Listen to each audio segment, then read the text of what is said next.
Friends, I'm getting ready to make a pretty potent fire cider, and I'm going to bring you along. I'm going to be putting fresh lemongrass in here, fresh burdock root.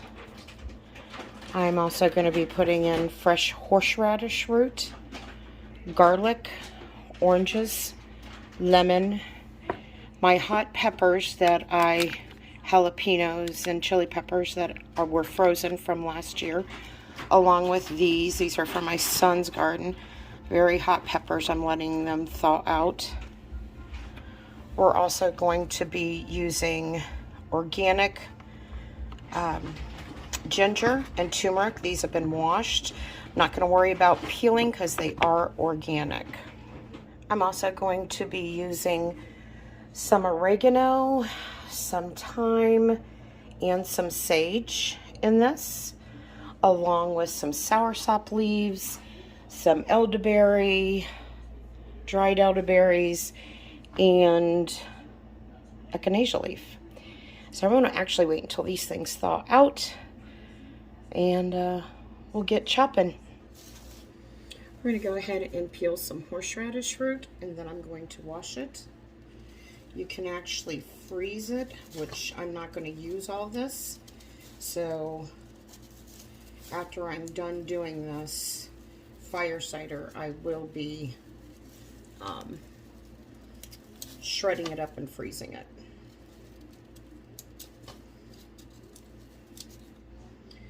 Okay, here it is, fully peeled. I'm going to chop this up into chunks, and I may even shred it as much as I can with a microblade. We'll try that. Usually I chunk it up, but I don't want to use this whole thing. I want to get as much as I can out of a portion of it.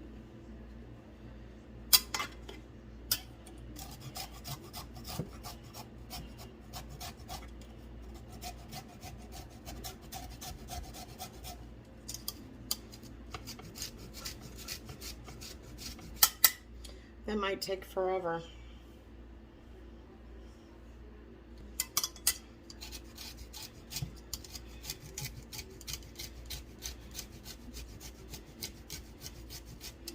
We'll be back. I did end up shredding it. You want to talk about time consuming. So I did chop it up into thin, small pieces. The reason I still wanted to be able to put this into, we have a very strong blade grinder, and I'm going to put this in there to grind it down and then freeze it. That's the best way to freeze horseradish root. For you, if you want to do horseradish in your fire cider, look at the contents on that prepared, already ground down horseradish. If it doesn't have anything but pure horseradish in there, I would suggest using that. It's a lot easier. Okay, all these have been washed. They're all organic. I'm going to go ahead and just get these chopped up. I'm not worried about seeds. I'm not worried about rinds because this is going to be strained. I'm just going to throw in your jar. That rind has a lot of nutritional benefits. It's also a bitter, so that's going to be good for your gut health. So just don't do orange juice. Do the rind also. These are organic lemons. Unfortunately, I do not have any limes. I also need to be mindful of how much space I actually have in my jar, because I don't want it to be all ingredients and not a lot of fluid. I want to have a good yield on this when I strain it, because I'm not going to do 2 gallons right now. I normally do 2 gallons, but I'm not really interested in doing that right now. So I have a horseradish, 2 lemons, and 2 oranges right now. We're actually going to put some garlic in here. There's no true tried way of I've tried shaking garlic to get the peels off everything. This is my best experience so far. And it probably won't work now. Watch.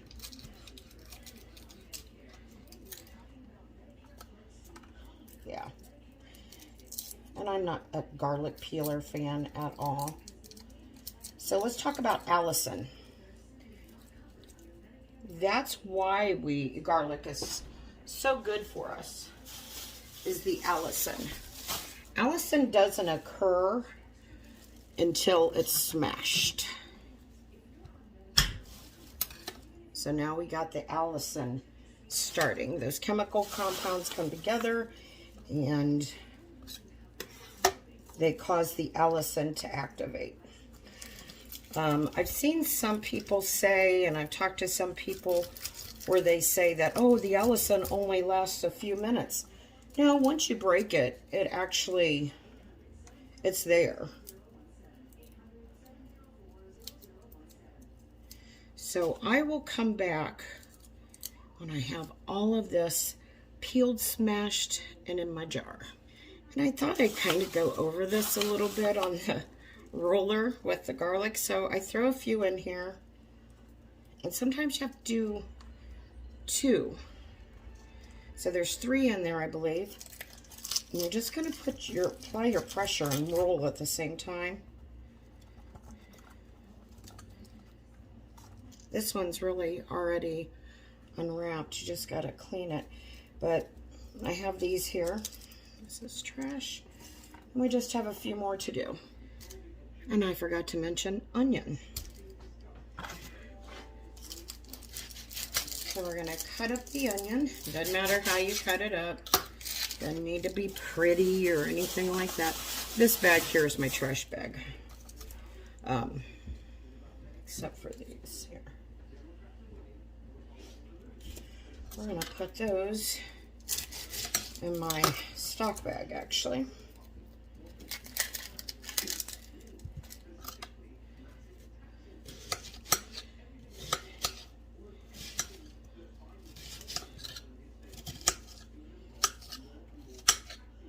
Like I said, doesn't need to be pretty.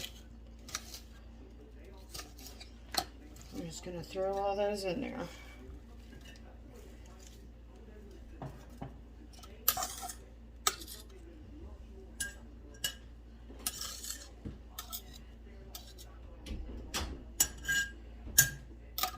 Next is going to be the peppers.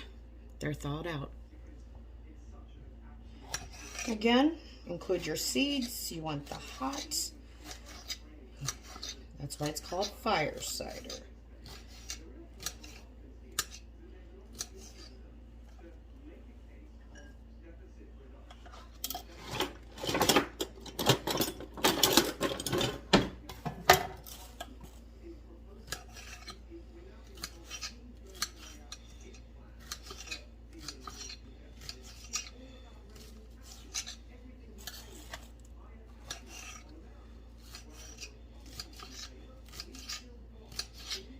Since these are frozen, there might still be some ice on them. Don't worry about it. It's not going to dilute the acidity to any amount that you need to be worried about, because these really are the only things that are frozen that would have that.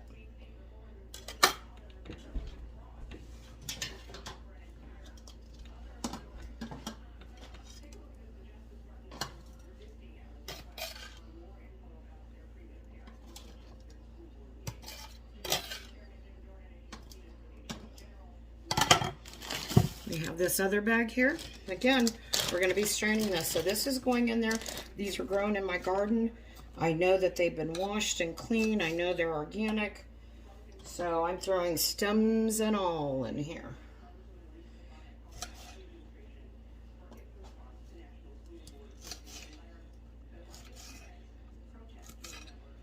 Rough chop it. They don't have to be tiny, tiny. This is going to sit for many weeks, 4 weeks, if not 6. So it's going to have plenty of time to get all those medicinal properties and share the hotness into the fire cider. And again, you want all those seeds.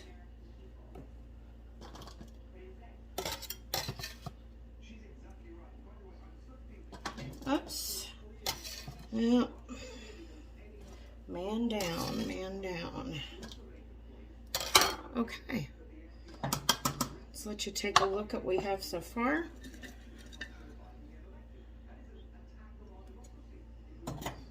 Okay. Now we've got the burdock root. I'm going to take the lesser, smaller. I'm going to give this a good wash. It is organic, so I'm not going to worry about peeling it. Okay. Oh, these guys like to travel like on top of spaghetti. You know what I'm saying? I'm going to try splitting this down the middle. It's not a very thick root, but it'll give me more surface for the apple cider to penetrate. And I'm doing this on the root versus the peppers that I had or the onion that I had. Roots are a little bit tougher. Our next item is going to be the lemongrass. This was also organically grown, but it does need washed.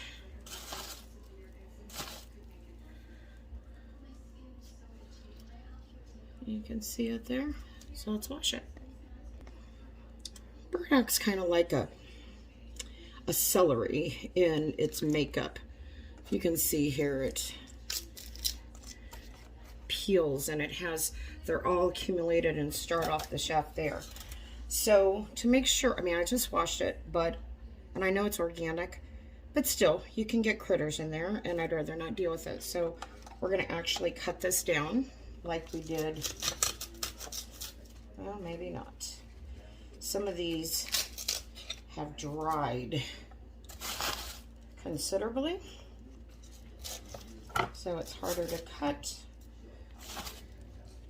So if you notice that the ends are a little dried, like this, see how it's brown versus, you know, the little bit greener, cut those off.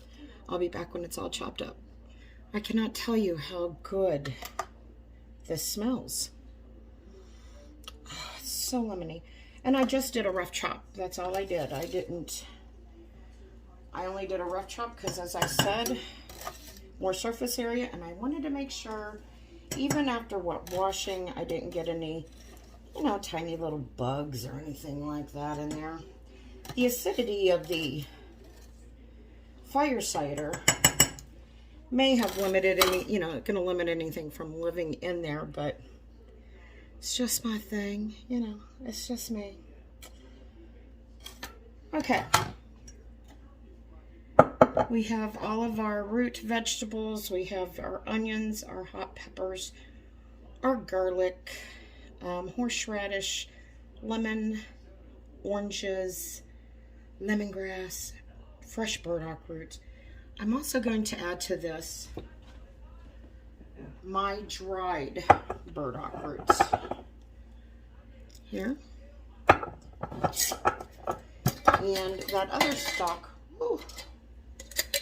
the other stalk of burdock root that I had purchased, I'm also going to cut this up and I'm going to dry it.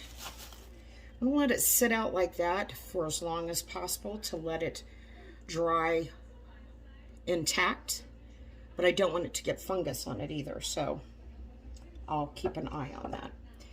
Now with this, I'm probably going to put a ½ cup of dried burdock in here.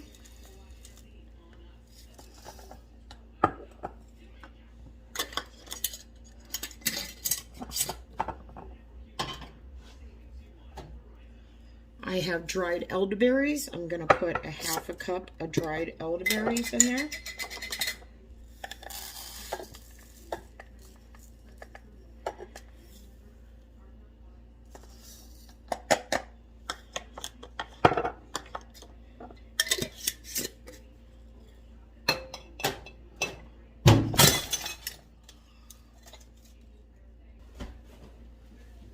You're not supposed to do that. Do what? Nothing. We're going to do some echinacea in here. If I can keep hold of the jar, and it's also going to be a half a cup dried echinacea leaf. I have soursop in there also. And now we're going to take our dried herbs and put them in there. I'm going to actually, I noticed some space down here. So we're just going to use a wooden spoon to get those in. So I mentioned I had some thyme, oregano. It's all been washed. Just gonna put all that goodness in there. Some sage.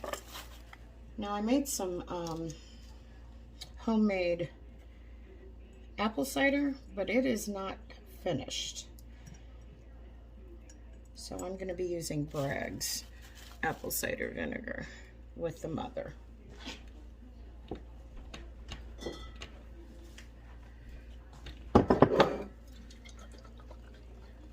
Shake it, shake it, shake it like you should your tinctures. Always wondered why they never, oh, I guess they do. I was always complaining they didn't have a perforated line on their bottles. Go, go, go, go, go, go, go, go, go. Just go ahead and add it.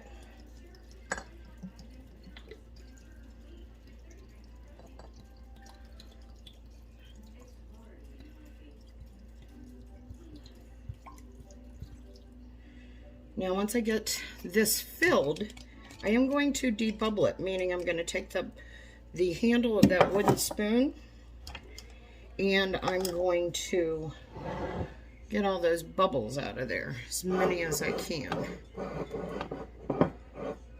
If I don't get them all out, or if you would forget that step, biggie, it's just giving me more space for liquid to fill up, so I'm getting more liquid in there. It's not like when you're canning and it's under, you know, high pressure. Nothing like that.